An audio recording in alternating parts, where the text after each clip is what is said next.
Não foi, não, peraí. Agora foi, vai. Agora foi assim.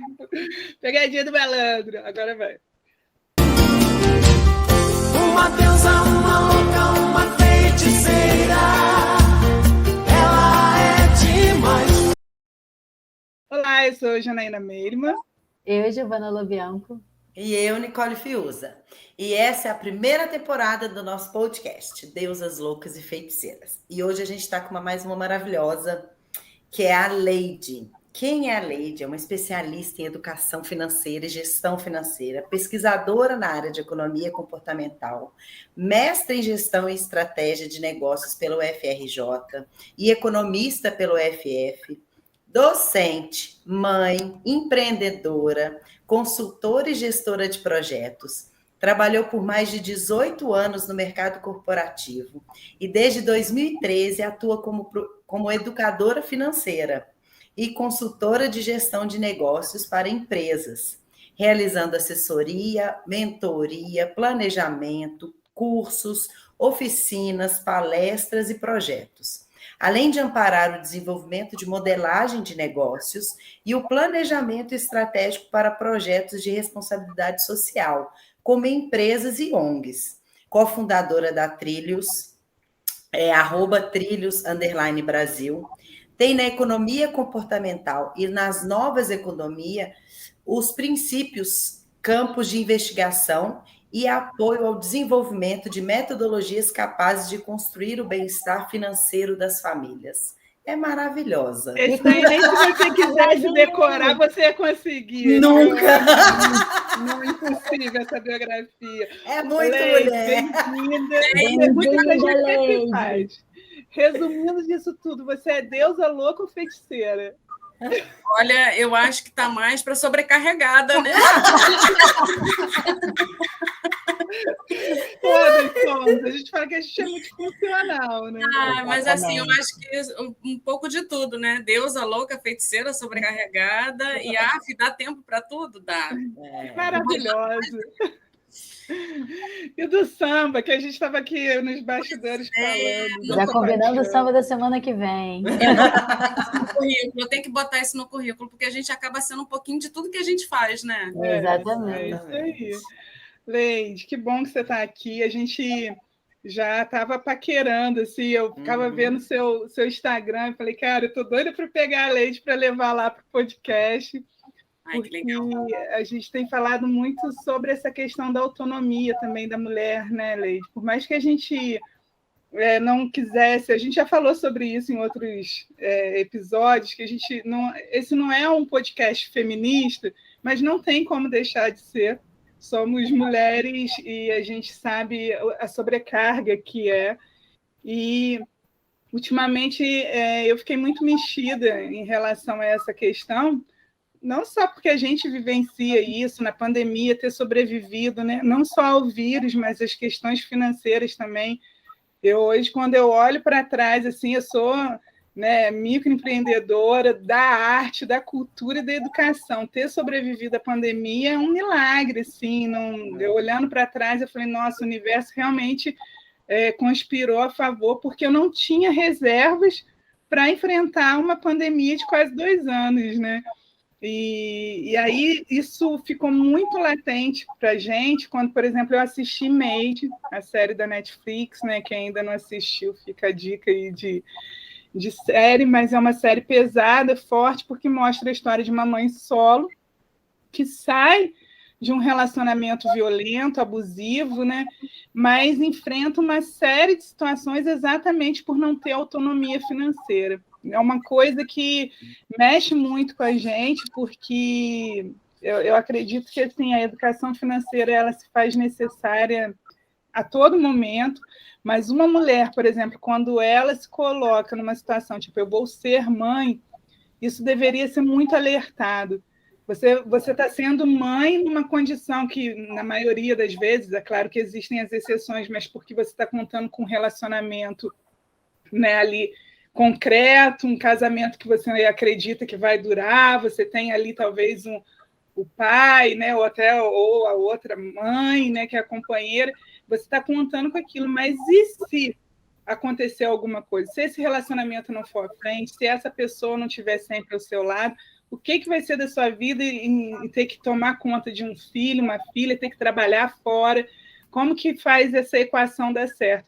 E não só para as mulheres, né, que são mães, mas no contexto em geral, assim, as mulheres ficam muito à margem quando se fala de dinheiro.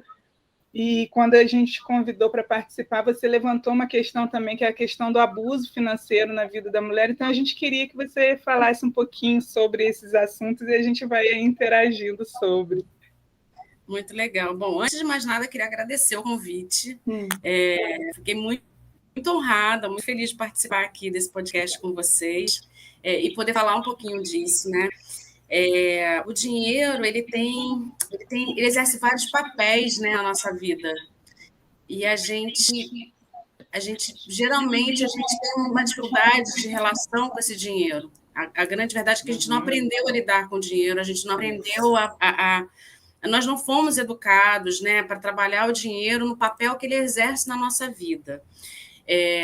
O que acontece? Estudando um pouco economia comportamental, né, a gente estudando educação financeira, eu posso até contar um pouquinho depois como é que essa história entrou na minha vida, né? Mas por que eu virei educadora financeira? Mas a educação financeira, assim, quando eu comecei a aprofundar esse tema, estudar mais esse tema, eu entendi que a educação financeira, na verdade, ela é 20% técnica e 80% comportamental. Porque a gente tem uma questão técnica importante, né? Você saber quais são algumas ferramentas que você pode usar para conseguir organizar a sua vida financeira, quais são os pontos principais ali de reserva, como fazer uma reserva, como fazer uma planilha, como se programar aí no seu orçamento, né? Receitas e despesas, como fazer um consumo consciente. Mas isso representa 20% de todo esse universo. Na verdade, os outros 80% estão ligados a aspectos comportamentais, na forma como a gente lida com o dinheiro na nossa vida e como a gente coloca, qual é o papel que ele exerce na nossa vida. Em geral, ele está no papel do afeto, né? dos afetos.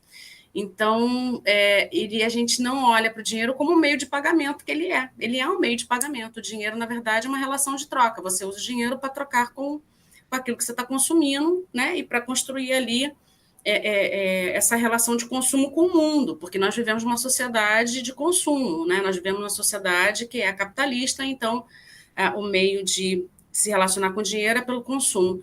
Só que a gente vai colocando esse dinheiro nesse lugar dessas trocas, né? E ele começa a exercer um outro papel de trocas dentro da sua vida, e você começa a fazer compensações com ele, você começa a ter uma relação com ele que não é apenas um meio de pagamento, né? Ele realmente entra nesse lugar afetivo, emocional mesmo, né? Então, você entender primeiro isso, assim, primeiro qual é o papel que o dinheiro tem na minha vida, é uma primeira chave, né, a ser virada. E a gente não lida com isso, a gente não ensinam isso para a gente quando a gente é novo, muito pelo contrário, né? As relações todas se estabelecem à base, muitas vezes, dessas trocas financeiras. Sim. Né? Tem uma questão também, né, Leide? Por exemplo, a maneira como a gente aprende sobre o dinheiro em casa, isso interfere muito na nossa vida adulta, né? Como seus pais lidavam, como meus pais lidavam com o dinheiro. Da mesma forma que, já que a gente está falando de uma coisa afetiva, a gente tende, por exemplo, às vezes, a repetir padrões de relacionamento baseados no relacionamento que a gente viu dentro de casa. Isso também se repete com dinheiro, não repete? O fato de um pai não ter, por exemplo, meu pai, dinheiro para ele é aquela música do Paulinho da Viola, né? Dinheiro na mão é vendaval. Então, assim, eu não tive uma referência de educação financeira, de economia. Dinheiro é para gastar, então essa foi a referência que eu tive na minha vida, né? E nós somos uma geração, Jana, assim, a nossa geração é a geração que nós somos filhas, né, da inflação. Da inflação, Nós somos filhas da inflação e da hiperinflação. E tem um aspecto aí no coletivo muito importante, principalmente no coletivo brasileiro, porque eu acabei avançando em alguns estudos em educação financeira em outros países, enfim, porque eu queria entender por que eu que fui uma pessoa que durante muito tempo nunca... Eu estava até comentando isso com vocês antes de entrar, né? Eu nunca tive um problema com o dinheiro, assim, de ser uma pessoa consumista, né? De ter um problema de guardar dinheiro e tal, mas eu me descobri em um determinado momento que eu não sabia guardar dinheiro, eu não tinha uma reserva, eu não conseguia entender, porque eu sempre trabalhei, nunca fui consumista e não tinha ali uma relação. Eu não tinha a educação financeira, né? Eu não tinha uma reserva de emergência. E isso me assustou um pouco. E aí eu fui entender por que isso, né? Por que eu não tinha educação financeira, então eu fui estudar educação financeira. E quando eu comecei a estudar educação financeira, eu comecei a estudar um pouco sobre as relações sociais mesmo, assim, a nossa relação com o dinheiro, o que acontecia, principalmente com... Aí você começa a estudar, eu comecei a estudar, eu estudava outros países, olhava outras histórias, comecei a olhar para o Brasil. E uma das coisas que a gente teve aqui no Brasil, a nossa relação com o dinheiro é de consumo imediato. A nossa geração, ela aprendeu a poupar dinheiro gastando. Como é que é isso? Como é que os nossos pais guardavam dinheiro? Como é que os nossos pais salvavam o dinheiro que eles gastavam, que eles ganhavam? Gastando, fazendo estoque, fazendo compra, ia correndo fazendo compra de óleo, de farinha. Porque se eu não consumisse rapidamente aquele dinheiro, ele no dia seguinte não valia mais nada. Então, a nossa relação com a poupança é uma relação de gasto, não é uma relação de poupança, percebe? Assim, então, nós criamos... Perfeito, eu nunca imaginei isso. É verdade. Era assim mesmo. Era assim. Então, assim, se você ganha um dinheiro hoje, eu não sei vocês, bom, enfim, mas quem está ouvindo aqui, né, e não passou por isso, se você ganhava um dinheiro, por exemplo, R$1, comprasse um pãozinho a R$1 de manhã, no final do dia esse pãozinho valia 10, no dia seguinte valia 20, né? Então, a gente chegou a ter 2.000% de inflação ao ano. Isso é algo absurdo, impensável, né? Você fica assim, gente, como é que pode isso? Então, como é que os nossos pais protegiam o que eles ganhavam? Corria e gastava. Comprando, porque já comprava com dinheiro lá, com os produtos sendo remarcados. Então, era uma corrida. Muitas vezes eu entrei no mercado, o cara com a maquininha lá. Remarcando, né? Às vezes você pegava um produto, ele tinha 4, 5 etiquetas, né? Isso. Não, e eu me lembro das redes, né? As redes de vizinhos, né? Que eu me lembro da minha mãe e vizinha ligando, falando assim: corre, que ele está remarcando aqui, vem, corre, que pegou o preço antigo. Era uma loucura. Assim mesmo. Como que era o nome tinha um grupo de senhoras que ficavam no supermercado? As Como que era o nome delas? Eram as vigias de marcação. Tinha alguma coisa de marcação. Elas ficavam no mercado acompanhando para que a gente pudesse ter uma ideia, né, de quantas vezes elas, né, que o preço ia... E hoje, infelizmente, a gente está quase nesse nível, né, Leide? Pois é, então, a gente criou, na verdade, nós passamos acho que uns 15 anos, né? Foi mais de uma década, né? Com inflação e aí sucessivos planos. Então, você acaba tendo aí uma população que não sabe poupar, né? Ela não aprendeu a poupar, né? Ela não aprendeu a pegar o dinheiro, guardar e botar numa poupança, né? Ela não entende isso porque não é isso, que nós não fomos criados para isso. Então, nós somos esses filhos da inflação. Então, nós crescemos sem essa percepção de que a poupança era importante nas nossas vidas. Agora é engraçado, Leite, porque a minha mãe fazia isso. Eu sempre tenho dinheiro guardado. Por quê? Porque a minha mãe já fazia isso sempre. Então, ela falava assim: olha, você não pode gastar tudo porque você não sabe se você vai ter uma emergência. E como aí também tem uma questão, né? Ela trabalhou em banco. O primeiro emprego dela foi em banco. Já era uma outra visão. Então, assim, ela realmente melhorou de condição financeira porque ela sempre teve o dinheiro para guardar, o dinheiro para gastar, né, no imediato, e o dinheiro das contas fixas. Tanto que hoje, para mim, é muito natural fazer isso, sabe? Isso é educação financeira, Leide? A gente fica falando de educação financeira, mas para quem não entende, assim, basicamente, o que se trata a educação financeira? A educação financeira, na verdade, é você se educar, é você ter uma outra visão, um outro olhar sobre as suas finanças, né? É você olhar para as suas finanças assim como você olha para o seu dia a dia, as tarefas que você precisa fazer no seu dia a dia. Então, botar a educação financeira na sua vida é a mesma coisa que você bota escovar os dentes diariamente na sua vida. Mas né? de que forma eu faço isso? Então, existe. A educação financeira é hábito, né? Você precisa criar hábitos. Então, a primeira coisa que você precisa identificar é o que você não tem, né? O que eu não tenho disso tudo? O que para mim não está legal em relação às finanças, né? É o fato de eu não ter uma reserva de emergência? É o fato de eu não conseguir saber onde eu estou gastando meu dinheiro? Se você não sabe onde você está gastando seu dinheiro, já é um sinalizador, né? Se eu pergunto para você quanto você ganhou esse mês e onde você gastou, se você sabe me dizer onde você gastou todo o seu dinheiro esse Quem mês? dera. Não, eu sei, só que por quê? Mas também Parabéns, Nicole. mas é porque eu tive a questão, né, que eu adoeci e eu gastei todo o meu dinheiro e ainda precisei fazer vaquinha para conseguir fazer mais exame, ou seja, como eu já era assim, depois que eu passei isso, eu fiquei pior. Minhas amigas me chamam de pão dura. Ah, mas isso é uma coisa que a gente vai ouvir muito, Nicole. Elas me chamam, cadê a Nicole pão dura?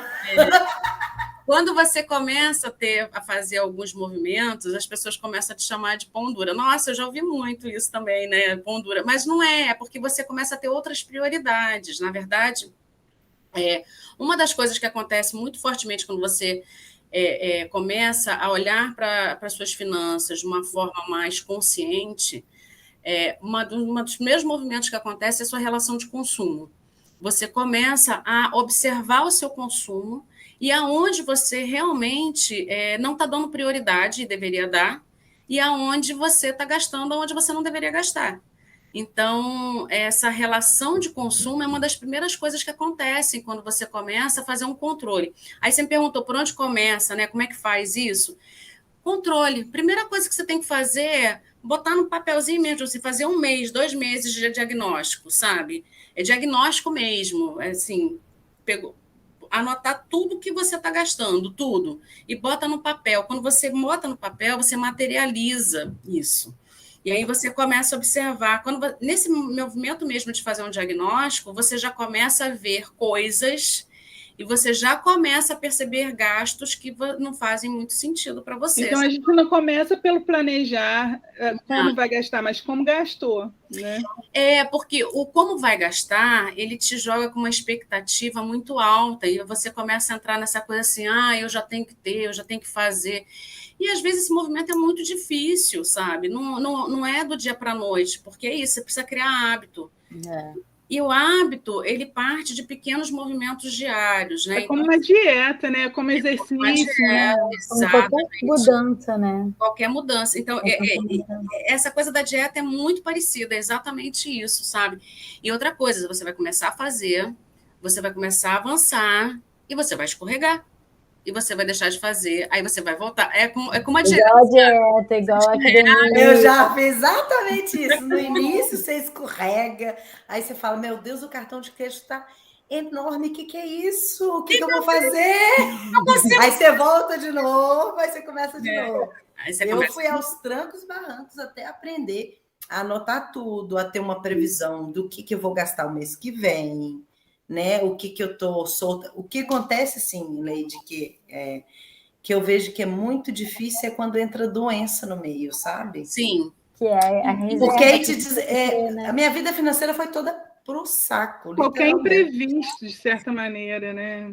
Mas o de doença não tem o que fazer, porque ou você gasta para você sobreviver, ou você morre. Você não tem outra escolha. Não tem para onde correr.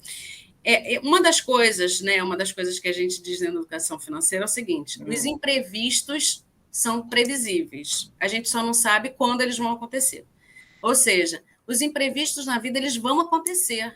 A gente só não sabe quando e como. E esses imprevistos eles estão ligados a uma doença, um desemprego, você ficar desempregado, uma pandemia que ninguém esperava, né? Então, o que acontece? Se você não tem a educação financeira nenhuma, as chances de você passar por isso de uma forma boa são muito difíceis, porque você vai...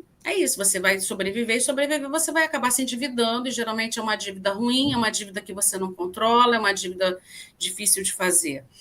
Se você tenha esse conhecimento, se você, né, de alguma forma está ali fazendo esse exercício de manter, né, as suas finanças organizadas, você já começou um processo de reserva, ou você até já tem uma reserva. O que pode acontecer é que talvez essa reserva não tenha sido calculada o suficiente para passar por um imprevisto como esse. E aí, exatamente, é muito mais um erro de cálculo do que um problema de falta de educação financeira. É muito mais uma questão de ajuste. E as chances de você ajustar isso mais rapidamente são maiores, porque você já tem o conhecimento do assunto. Já está no caminho, né? Você já está no caminho. Então, as chances, inclusive, a sua dívida aí, nesse caso, inclusive, é uma chance de você ter uma dívida até mais fácil de ser resolvida. Porque na hora de fazer uma dívida dessa, você não vai cair no crédito, no cartão de crédito, nem no cheque especial. Tá, aí agora vamos inserir então uma outra coisa, eu tô adorando, porque aí vamos inserir uma outra coisa que é o seguinte, então tá, você teve um imprevisto. E quando você tem um relacionamento abusivo financeiramente no meio do imprevisto. Primeiro reconhecer o que é um relacionamento abusivo financeiro. Eu acho que é bem importante falar sobre isso, porque a gente não ouve. Eu nem sabia que tinha isso. É muito. Olha, Nicole, um abuso financeiro, né, em relação às mulheres acontece muito mais do que a gente imagina. Sim. E muito mais do que é falado, né? Porque, de uma certa forma, eu acho que entra num lugar da vergonha, sabe? Entra num lugar do sistema mesmo, assim, de como essa relação, como esse dinheiro está ali dentro dessa relação, né? E como é que, na verdade, e por que a pessoa está nessa relação? Porque, na verdade, quando uma mulher está numa relação de abuso financeiro, ou seja, ela é a pessoa que tem o dinheiro e ela está sendo, né, abusada financeiramente disso, assim, e é claramente um abuso, e ela, muitas vezes, ela nem percebe isso. E muitas vezes ela coloca isso num lugar onde ela estabelece essa relação, inclusive por conta dessa relação com o dinheiro. Né? Assim, aí a gente volta a falar de novo da relação com o dinheiro nesse lugar do afeto, sabe? Aonde, para estar dentro dessa relação, eu uso esse dinheiro para me relacionar com essa pessoa que, na verdade, está usando você dentro desse sistema. E a gente não precisa nem falar, né, Leide, de uma mulher que tenha muito dinheiro e aí, de repente, a pessoa que está com ela bancando. Por exemplo, é muito comum a mulher que trabalha fora, o dinheiro ir todo para a mão do marido. Ou então a conta é conjunta e aí o dinheiro dela vai para aquela conta conjunta e quem determina o que vai ser feito com o dinheiro dela é o homem, né? Isso também é muito comum, né? Tem vários modelos, Jana. Na verdade... É isso que eu ia falar, porque tem aquele também... A pessoa que tem dinheiro, ela te manipula. Isso. Então, você sofre um abuso porque ela está te manipulando. Gente, eu vivi tudo. Eu faço para eu falar. Então, a pessoa tem dinheiro, você não tem, ela te manipula, ou você tem dinheiro, a outra não tem, te manipula para você dar tudo também. Então, em ambos é abusivo. Tanto você como submissa, né, não tendo a condição, e usa o dinheiro para te colocar pior. Não, eu que te banco, eu que compro as coisas... Você está precisando disso para quê? Ou você tem, por que você não compra para mim também? Tem os dois lados da moeda, não é isso? E tem um lado tem vários modelos, Nicole, na verdade. E tem um modelo também onde a mulher ela é autossustentável financeiramente, ela tem ela se vira sozinha, ela é independente. Ela é independente, e você tem ali, e ela geralmente controla todas as finanças da casa, ela paga todas as contas, e você tem esse homem, né, ou essa pessoa, esse companheiro, ou parceiro, até, né, companheiro. Mulher também. A gente está falando de relacionamento. Relacionamento. E aí você tem essa relação onde ela acaba...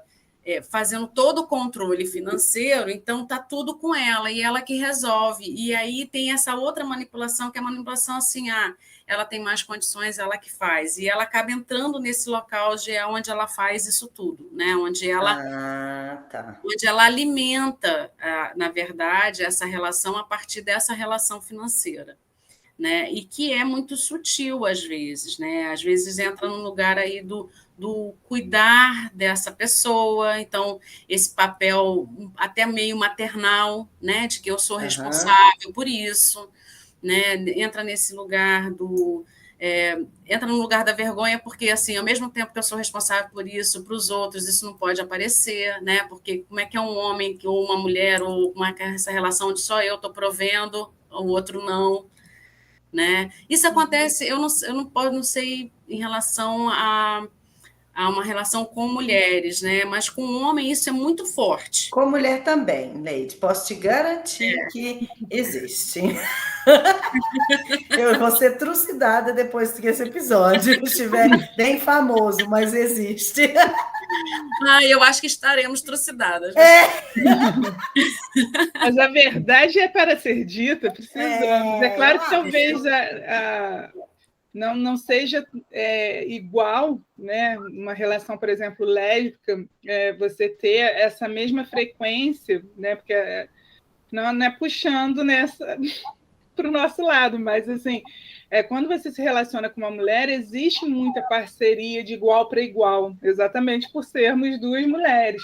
Claro que você pode pegar uma pessoa que é uma sociopata, uma psicopata, ou então uma pessoa realmente muito ruim ou muito ambiciosa, da maneira não saudável, e fazer isso. Mas a gente vê essa questão da relação homem-mulher muito dessa coisa de manipular o sentimento através do dinheiro, né? Não que não aconteça com as mulheres, mas a gente vê isso pela história do patriarcado, né?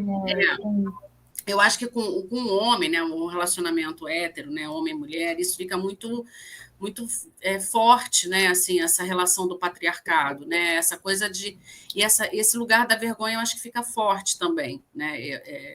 Eu acho que assim o relacionamento hétero ele é mais divulgado, né, porque assim o relacionamento homoafetivo, os outros que existem são recentes, né. A gente ainda está na luta ainda de preconceito, então pouco se fala, mas por experiência de amigas que eu conheço várias, existe muito abuso financeiro entre mulheres. Só não é dito. Mulheres que ficaram sem nada, que foram... a outra limpou mesmo a conta. Tem até uma história outro dia que eu li na internet. Eu já ouvi várias, e já vi várias também. Eu acho que, de certa maneira, todo mundo, em algum ser momento humano, na né? vida, passou por isso, né? Eu acho que é porque entra essa história do dinheiro, essa relação do dinheiro no lugar do afeto, né? Assim, o dinheiro como uma relação de troca, né? Como uma moeda de troca pelos afetos.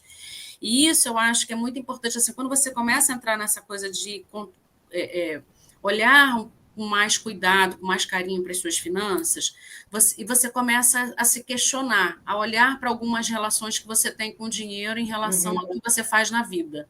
Né? Eu digo isso por mim mesma, né? Assim, quando eu comecei a entrar nessa história da educação financeira, eu comecei a questionar algumas relações e como eu lidava com o dinheiro na minha vida, como esse dinheiro se relacionava com as minhas relações, né? Como é que eu lidava com tudo isso.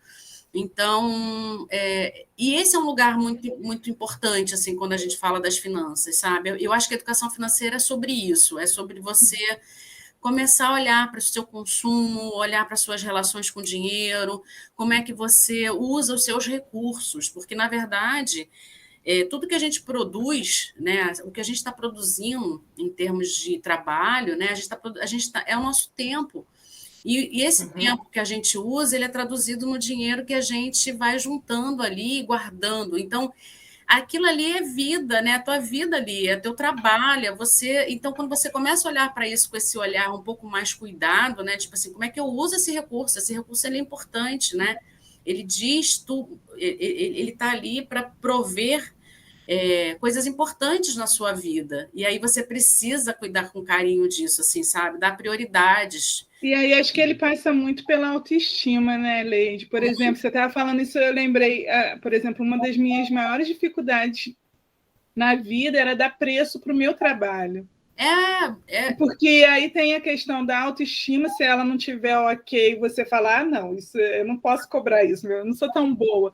Ou então você fica constrangido de valorizar se você, né? Tipo, ai, como que eu também vou dizer que meu trabalho é muito bom? Porque ainda tem isso, você não pode. E a gente, quando começa, inclusive, a fazer terapia, a primeira coisa, né? Tipo, olhar para você e falar, cara, eu tenho que saber me valorizar e valorizar o meu trabalho, porque eu preciso do dinheiro, né? Não preciso de dinheiro, eu preciso também pautar a minha qualidade, aquilo que eu faço, também pelo que eu cobro, né? Então, passa por muitas nuances aí, muito, né? Muito, porque o dinheiro está nesse lugar da emoção, está no lugar do afeto. Então, assim, as pessoas têm muitas dificuldades, inclusive, de lidar com isso, assim, de botar preço, assim, como é que eu vou botar preço nisso? E tem, especialmente, assim, eu lido com muitos empreendedores e empreendedoras, né?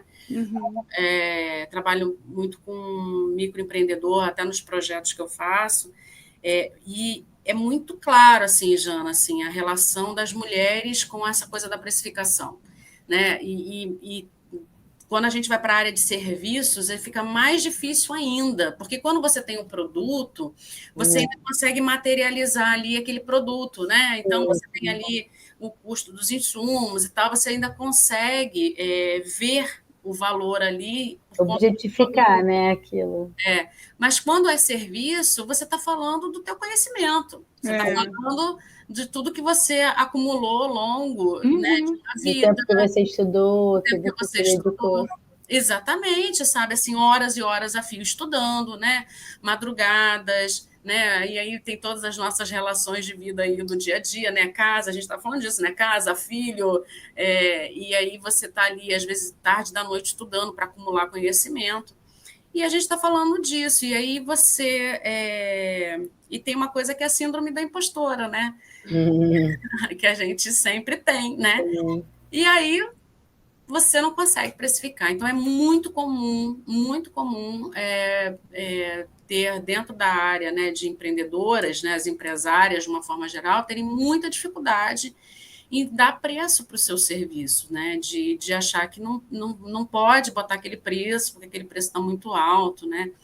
E é uma coisa que ninguém está imune, nenhuma de nós. Assim, vira e mexe, a gente precisa se fortalecer o tempo todo. A gente precisa o tempo todo falar assim, olha, você é capaz, você tem realmente o conhecimento suficiente para cobrar isso. E uma coisa que eu aprendi com a minha experiência, assim, Leide, quando eu aprendi a me valorizar e falar, olha, o meu valor, né, por exemplo, eu trabalho com palestra, dou aula, tipo, tal... A pessoa percebe, e se você fala com firmeza, e se ela vê que você tem convicção daquilo, ela paga. O negócio fica quando você fica na insegurança, aí a pessoa não sente insegurança. Mas quando você sabe o seu valor e você coloca, e isso vale para tudo na vida, né? As pessoas te valorizam. Quando você se invisibiliza, as pessoas vão te invisibilizar. Exatamente. É básico, né? Agora, uma coisa que você está falando, eu, por exemplo, eu vi um vídeo ontem da Preta Gil, não sei se você chegou a ver, a Preta Gil dando uma entrevista para a Thaís Araújo, e ela falando que ela chegou a perder um apartamento que ela teve que vender para pagar a dívida com compra de roupa. E aí ela... E ela disse que ela ganhava muito bem. Meu Deus! E aí, o que ela percebeu? Ela foi para terapia, e ela descobriu que ela estava se auto-boicotando e estava usando a compra, né, o consumo, para compensar o fato dela não trabalhar com aquilo que ela sabia que ela tinha que trabalhar, que era com a arte dela, com a música dela. Ela estava trabalhando como produtora, aquilo era uma grande frustração, e aí ela acabava indo e comprava tudo que tinha que comprar, mesmo sem ter a grana, para compensar aquela frustração. No dia que ela resolveu isso dentro dela e ela foi trabalhar com música, o consumismo exacerbado acabou. Acabou. Então, olha, eu falo que o podcast é uma terapia, né? A gente adorei essas muito bom. Isso que você trouxe dela, eu não ouvi, muito legal. Vou te mandar depois o link da entrevista. Ela se emociona quando ela... Isso entra no lugar... É isso que a gente está falando da compensação. Lembra que eu te falei que 80% é comportamental e 20% é técnica? Então, geralmente é o seguinte, você começa pela técnica. Se você não conseguiu fazer alguma coisa, avançar naquela técnica, então olha para o teu comportamental. Tem alguma coisa aí que está falando para você olhar para o teu comportamental. E é isso que aconteceu com ela, né? Ela é uma pessoa que tinha grana, Gastava, e aí, assim, tem alguma coisa aí. Tem alguma coisa nessa relação de consumo, né? Então, quando você começa a olhar para isso, aí tem casos que é realmente terapia, não tem jeito. Você precisa ir para uma terapia e trabalhar essas questões, né? E olhar para isso. E por que você está fazendo isso? Você está, na verdade, destruindo um patrimônio, sabotando, né? O teu trabalho. Você está sabotando todo aquele... Porque você está infeliz, né? Porque você está frustrado. Então, eu acho que fica até como...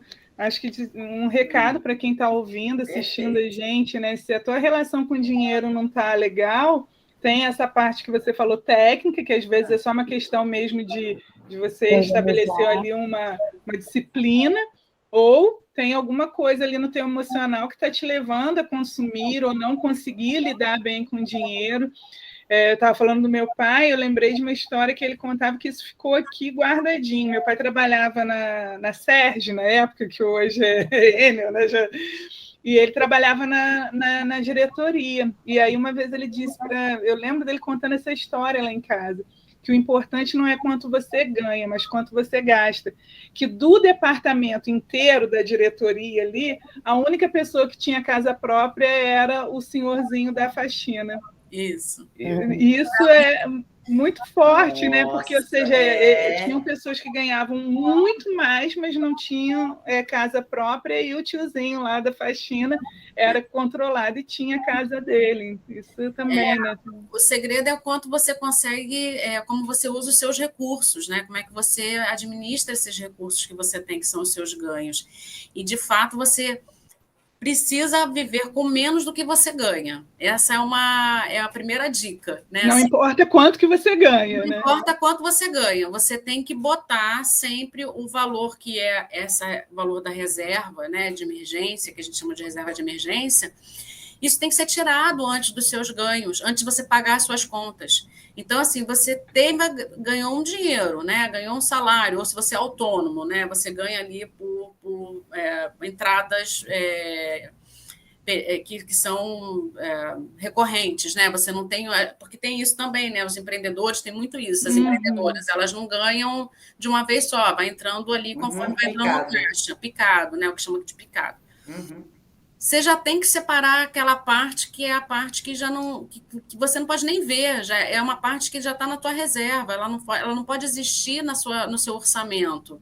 Então, você já tira isso e já coloca isso para a sua reserva. Então, você tem que fazer a administração e o orçamento em cima daquele valor já tirado dessa reserva.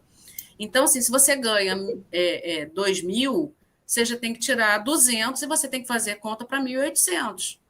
Mas, Leide, o que eu fico questionando é o seguinte: a gente tem um salário mínimo, que ele é mínimo mesmo. Eu acho que ele é menor do que o mínimo, né? É menor do que... E a gente tem um aluguel que é um absurdo. Isso. A gente tem uma conta de luz que é enorme. Eu já fiz gás, as contas. pelo amor. Então, assim, não tem como, principalmente nesse momento do país, a gente ter recebendo o salário que a gente recebe, por exemplo, fazer compra, ter onde morar. Então, assim, é difícil ter uma reserva, você fazer uma reserva, a não ser que possa ser de R$10, porque... Mas eu acho que isso é uma decisão, né, Leide? Você tem que tomar a decisão. Eu vou... Não tem como, gente. Eu fiz as contas, eu sou super econômica, eu não gasto com nada, até o pessoal até ri de mim, eu sei a quantidade de roupa que eu tenho, tudo que eu tenho dentro de casa, mas eu já coloquei na ponta do lápis, porque eu tenho minhas contas mensais anotadas. Aluguel, luz, água, internet. Eu coloquei o que você precisa para sobreviver. Não dá. Então, tem uma questão aí que, assim, o dinheiro, ele é limitado, né? Não tem como... Ele não vai ser elástico, não adianta. Então, assim, se você tem um valor que a conta não fecha, você tem duas opções. Ou você tem que rever o seu padrão, assim, e ver onde é que você está e refazer esse padrão, ou você tem que fazer receita, né? Ou você aumenta o que você ganha, ou você vai rever o padrão atual que você está, e aí é redução de padrão.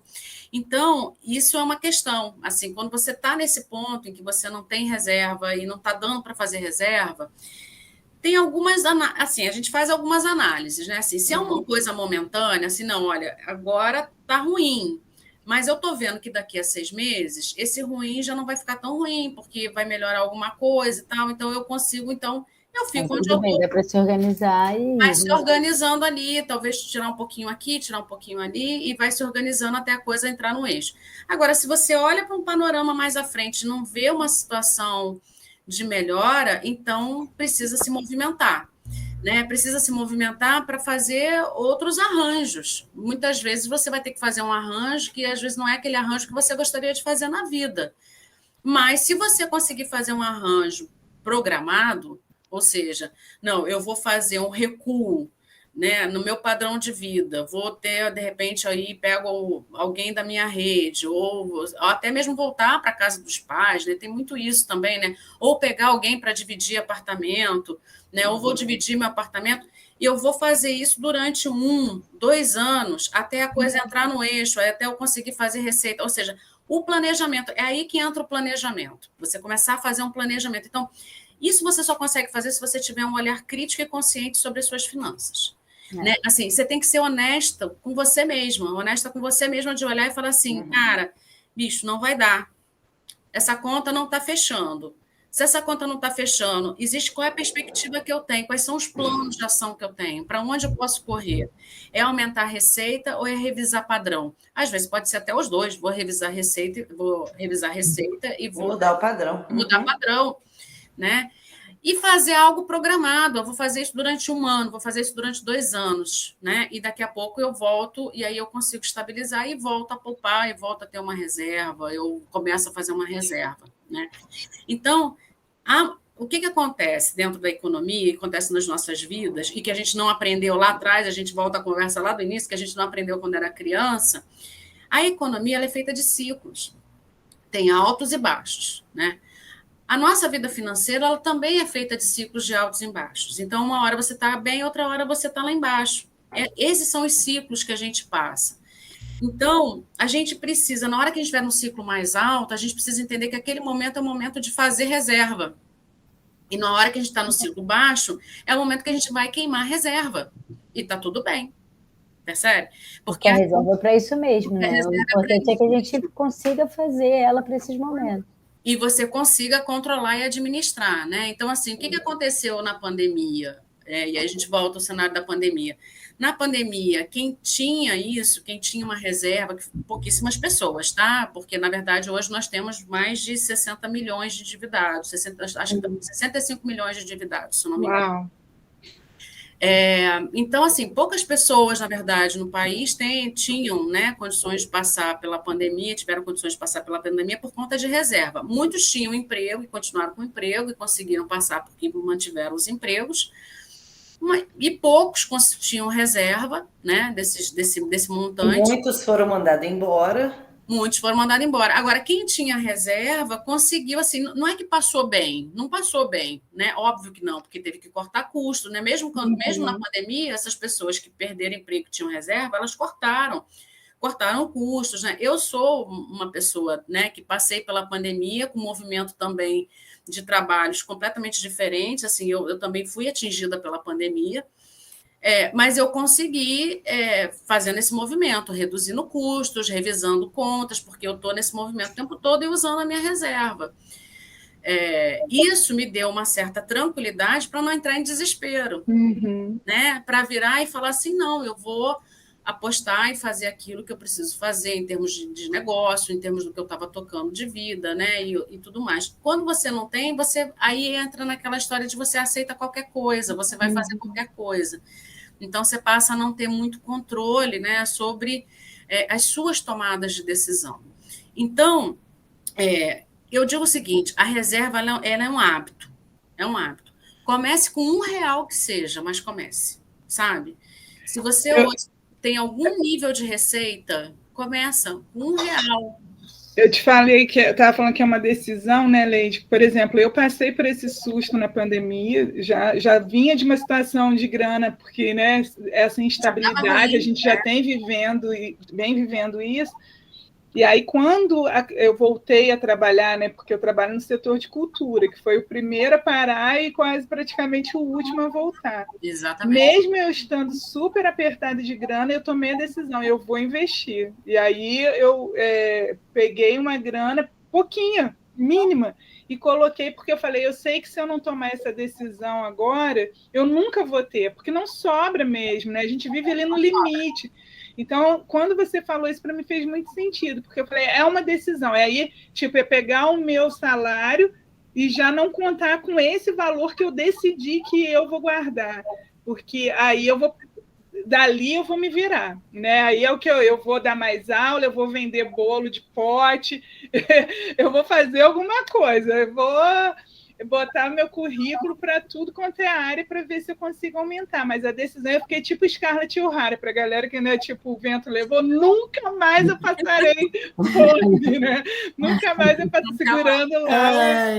Muito bom. Então, realmente, eu entendo isso que você falou como uma decisão, né? Agora, mesmo eu não tendo, o mínimo que eu tenho, desse mínimo eu vou tirar uma parte para guardar, para eu não passar nunca mais isso na minha vida. Né? Eu entendo o que a Nicole disse, assim, porque a gente tem uma população que realmente vive com muito pouco, né? Assim, é muito pouco.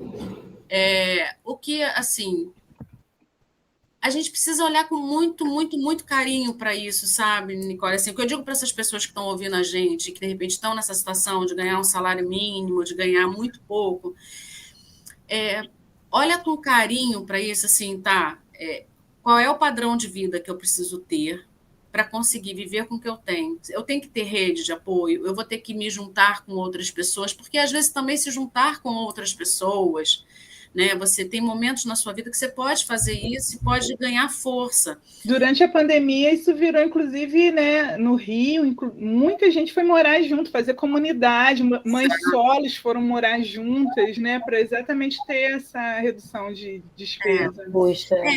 Na verdade, assim, eu trabalho muito dentro dos projetos, eu trabalho com algumas comunidades, né? O que eu vejo, na verdade, é que essas redes de apoio são muito fortes mesmo, assim, isso já é uma prática, assim, isso não é novo na educação financeira, né? Na verdade, essas mães já fazem essa educação financeira, essa parte da educação financeira há algum tempo, né? O que a gente traz, na verdade, às vezes são outras práticas, outras técnicas que talvez não tenham acesso, mas de uma forma geral, quando a gente está numa situação financeira muito, muito, muito ruim, o que eu posso dizer é o seguinte, vai passar, porque os ciclos econômicos passam, né? Então, você tem altos e baixos. Então, se segurar no que você consegue se segurar naquele momento, sabe? Refazer padrão, tentar aumentar a receita e, no primeira oportunidade de respiro, começa a fazer uma reserva. Começa a poupar, sabe? Perfeito, Porque aí você vai conseguir, e é isso, nunca mais vou passar por isso, assim, sabe? E virar realmente um ritual religioso mesmo, sabe? Você colocar na sua vida esse controle financeiro. E quando eu falo de controle financeiro, gente, assim, você tem um compromisso com a sua planilha, com o seu caderninho, sabe, com o seu aplicativo, o que quer que seja onde você faz o seu controle. Você tem um compromisso ali religioso, marca um dia e hora para você fazer isso durante a semana, sabe? Então, assim, olha, todo dia, sexta-feira, 4, 5 horas da tarde vai ser o dia que eu vou olhar para a minha planilha. Vou anotar tudo que eu gastei durante a semana, sabe? Vou ver quanto é que está aqui, aonde eu gastei errado, aonde eu poderia ter gasto melhor, sabe? Aonde eu escorreguei, porque a gente sempre escorrega, a gente não está imune aos escorregões, mesmo quem tem muita educação financeira escorrega, né? Eu digo que escorrega por de carteirinha, então é um exercício mesmo, é prática, é hábito. E é comum também, né, Leite, quando a gente passa muito perrengue, querer compensar. Eu mesma, né, várias vezes, tipo, não aguento mais. Então aí pede pizza, e aí sai para beber com os amigos, e aí vai viajar, mesmo sabendo que aquele dinheiro... Porque fica na compensação, certo? Eu mereço, né? Eu mereço, eu trabalho, caramba, não é possível. Aí a gente dá esses escorregados, que não pode também ser sempre, né? Você tem que ter um limite. Eu tenho um antídoto para o eu mereço. Quando a gente cai nessa armadilha assim, eu mereço, né? Eu mereço. Eu tenho uma outra fase para assim, eu mereço também não estar endividada. Sabe, assim, eu mereço, né? Eu mereço não ficar endividada. Então, eu vou... Mas aí você começa a controlar. Quando você começa a controlar, E vamos falar um pouquinho de técnica, porque eu acho que isso é legal, porque é uma das coisas que a gente, quando começa a fazer os controles, a gente tem uma tendência a cortar o lazer, cortar supérfluos. E o supérfluo, geralmente, é o lazer. Né? E esse é um dos... Nem deveria ser, né? Exatamente. Nossa, é o pior para cortar, gente. Não dá, não. A gente não sobrevive. Gera ansiedade, velho. Esse é um dos maiores erros e a galera corta. Assim, a gente acaba cortando. Assim, fala assim, não, estou gastando muito com isso. Quando a gente está fazendo os controles, é muito importante deixar uma parte reservada para o lazer. Deixar uma grana reservada para cerveja com os amigos, deixar uma grana reservada para pizza do final de semana, né? Porque aí você, inclusive, vai comer sem culpa, sabe? Você vai fazer o lazer sem culpa, porque está no seu orçamento, você previu aquilo. Muito bom. Então, e é isso. Então, assim, voltando lá ao salário, né? Você ganha 2.000, 1.800, desses 1.800, deixa 100, 150 para o teu lazer, sabe? Para a sua cerveja. Então, assim, você sabe, e aí você vai controlar. Então, se naquela semana, naquela saída, você gastou 50, você só tem 100. Aí, se na semana seguinte você gastou mais 50, só sobrou 50, você começa a fazer a conta ao contrário. Então, você já sabe quanto que você pode gastar com aquilo. É o que normalmente, por exemplo, eu que tenho filho, e aí quando recebe a mesada, já fala, não adianta, se gastar tudo no primeiro dia, com figurinha, com gibi, vai ficar o resto do mês sem, não vai ter reposição. É isso que a gente também tem que fazer com a gente. Né? Isso, a gente tem que fazer isso com a gente, né? Tem que olhar para o nosso salário e a mesada, só se gastar tudo já era. Ô, Leide, agora quem está ouvindo e vendo a gente como eu, estou te olhando falando, eu preciso muito da Leide na minha vida, como é que faz para ter você? Você dá aula, você dá educação, você dá consultoria. Como é que você faz para quem está ouvindo e dizendo, nossa, eu preciso de alguém para me ajudar? Porque às vezes assim, a gente não tem mesmo essa habilidade. Eu brinco assim, eu sou de humanas, eu não sou de exatas. Eu até, enquanto você estava falando, eu lembrei de uma coisa que para mim é muito forte. Eu sofri de estresse pós-traumático. Então, eu passei muito tempo na minha vida evitando mais notícias. E aí foi o período que a minha vida financeira mais foi para o fundo do poço, porque eu não queria saber de má notícia. Então, se chegava a conta da luz muito alta, eu não queria olhar. Se vinha a fatura do cartão de crédito, eu não quero. E aí eu ia deixando, empurrando com a barriga, e eu não conseguia. E aí chega um momento que tem que vir alguém e fazer uma intervenção e falar... você pode fazer isso para quem está ouvindo, gente, também, um microempreendedor que não está conseguindo se recuperar da pandemia. Como é que a gente tem uma Leide na vida para ajudar? Pode, eu faço consultoria, faço mentoria, faço para pessoa física, para pessoa jurídica, né? Tenho também uma empresa hoje que trabalha só com assessoria financeira, onde, na verdade, a terceirização da área financeira, né, para pequenas empresas, que o pequeno empresário também é uma pessoa que vive também ali apertada, né? Também está passando aperto, está tendo que refazer, precisa de ajuda também para aprender. E muitas vezes ele não consegue ter um gestor financeiro. Então, eu faço também a terceirização da área financeira, mas eu faço as mentorias e as consultorias, né? Como é que a gente te acha? Me acha no Instagram, eu estou lá no Leide Werneck Oficial. Tá. Me acha também pelo WhatsApp, se quiser também, o 98790-5040. Você está colocando aqui embaixo para quem está assistindo pelo YouTube. Isso. Mas no Instagram eu respondo, no WhatsApp eu respondo, e a gente pode marcar e conversar. O mais importante, assim, é você realmente estar disposto a fazer esse movimento, né? Assim, acho que a Leide, ela pode ajudar a isso, a ter as ferramentas, a identificar comportamentos, né? Assim, olha, onde está pegando, olha, aqui você está indo por esse caminho, pode ir por esse. Mas é muito importante esse movimento inicial, sabe, Jana? De você olhar, Querer, né? de você querer, de você realmente Começar a fazer algum tipo de mudança, porque também milagre ninguém faz, né? O financeiro continua, você tem que, às vezes, ter outros trabalhos, mas eu acho que, assim, é muito importante, vocês que estão nos ouvindo, nos vendo, fazer o serviço o olhar para você mesmo. É uma pergunta que é como é a sua relação com o dinheiro. Acho que é importante começar por aí, né? Para a gente poder, pelo menos, se enxergar como é a minha relação com o dinheiro hoje, qual é a minha condição financeira, porque é difícil também, né? E não entrar em desespero, né, Leide? Porque a primeira reação da gente é desesperar, né? Tipo, da onde que eu vou tirar dinheiro? Como que eu faço, né? Existe esse desespero, né? E assim, e ele é legítimo, né? Vamos combinar que não é algo fácil, né?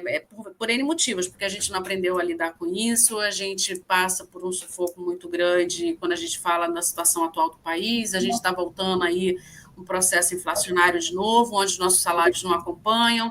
Então, reduzir padrão de consumo, né? Reduzir o nosso padrão é algo difícil, não é algo fácil. Né? Você mudar o seu padrão de consumo, você mudar um padrão que você de repente estabeleceu, né? Aí mexe com muitas questões que estão ligadas a questões de sucesso e fracasso, né? De você se olhar e falar, se sentir às vezes fracassado. E não é sobre isso. Eu acho que é muito importante a gente entender que às vezes é isso, é um momento. E a gente precisa resolver os momentos, né, ter coragem, né, ou pelo menos tentar estabelecer essa coragem de se olhar e ter um autoconhecimento, né? O autoconhecimento ele é fundamental. Então, quando você identifica, por exemplo, que você tinha um problema que estava nesse estresse, então isso já é, sabe, super corajoso, sabe, de falar, não, é isso, então deixa eu olhar para isso, vamos olhar para isso e vamos resolver esse ponto, porque meu problema está aqui, né? E aí o resto eu consigo ir ajustando. E assim, as outras pessoas que estão nos escutando, né, que às vezes não tem nem condição nem de fazer reserva, mal está tendo dinheiro para poder comer, né? Conta com a rede de apoios, né? Vai atrás de ONGs, de empresas, de igrejas também, né? Que ajudam, porque... E está tudo bem pedir ajuda, né? Eu sei que é difícil, mas é uma bem fase, difícil, como a Leide disse, vai passar, né? Eu quero lembrar que no ano que vem tem eleição. É mais forte do que eu, tem que ter esperança. Ano que vem tem eleição. É verdade, é verdade. Mas é isso, sabe, Nicole? Assim, as redes de apoio, elas são muito importantes. E, assim, aprender a pedir ajuda, né? A gente precisa realmente de ajuda, a gente precisa aprender, a gente precisa pedir ajuda para aquilo que a gente realmente não sabe ou não domina, a gente precisa do outro, né? Para ajudar a gente a olhar para isso, né? Então, pedir ajuda para olhar para suas finanças, sabe? Não é fracasso, muito pelo contrário, sabe? É importante. Olha para isso. Conhecer e seguir, né? Conhecer, se você não tem condições de pagar uma mentoria, ou não tem condições de, né, pagar alguém para fazer, pega um amigo, sabe? Pede ajuda um amigo, poxa, me ajuda aqui, eu não estou conseguindo, né, entender isso aqui, não sei como é que faz juros, né? Porque calcula, aí você tem os cálculos de juros, eu não sei como é que eu faço esses cálculos, como é que eu começo a planilhar. Com certeza alguém por perto vai saber, pelo menos te orientar, ou te dar um primeiro passo, né? Um primeiro empurrão. Nem que seja, às vezes, até para falar junto, até para aprender junto, sabe? Acho que é legal também, né? Já faz a diferença, né? Sim, com certeza. E vamos falar também para aqueles outros que estão nos escutando e que estão muito bem financeiramente, né? Tem uma carga aí boa aí do colchão cheio do dinheiro. Quer passar o meu Pix para ele? Peraí, minha chave Pix. Para começar, não deixa no colchão, hein? Não, vamos ajudar, vamos ver se tem alguém passando aperto perto, vamos ficar mais atento, né? Porque eu acho que a educação financeira também é ter compaixão para com o outro, também enxergar o outro, né? Tem que ter, sim, o seu dinheirinho guardadinho, mas se tem alguém passando fome, por que não ajudar, né? Mas Sim. dinheiro também é para circular, né, Leide? Dinheiro deve circular, né? Você não tem condições de você ficar bem se o outro está mal. Assim, para você continuar bem, o outro também precisa estar bem. Isso, na verdade, a economia ela fala sobre isso, né? Sobre circular a renda, sobre circular o dinheiro. Então, não adianta ficar guardando dinheiro também, não. Às vezes é importante consumir. Pode até apodrecer dentro do colchão, cupim até come, tá? Leide, poxa, obrigada, foi incrível. Espero que você possa voltar aí em 2022 muitas vezes. Prazer. Nossa, eu que agradeço demais e assim estou à disposição. Assim, a gente tem muita coisa para falar sobre esse assunto. Eu acho que eu nem sei se eu respondi tudo que foi eu acho que hoje foi só um geralzão. Com certeza a gente vai botar uma lupa aí em cima de cada um desses assuntos que a gente... Muito obrigada, foi maravilhoso. Muito obrigada pela sua participação. Obrigada a você, gente. Foi maravilhoso, eu quero vir mais vezes. Com certeza, até porque a gente vai precisar, né? Eu quero vir, quero bater papo. A próxima vez eu trago minha cervejinha aqui pra gente botar um suco, gente. Até a próxima. Beijo. Beijo.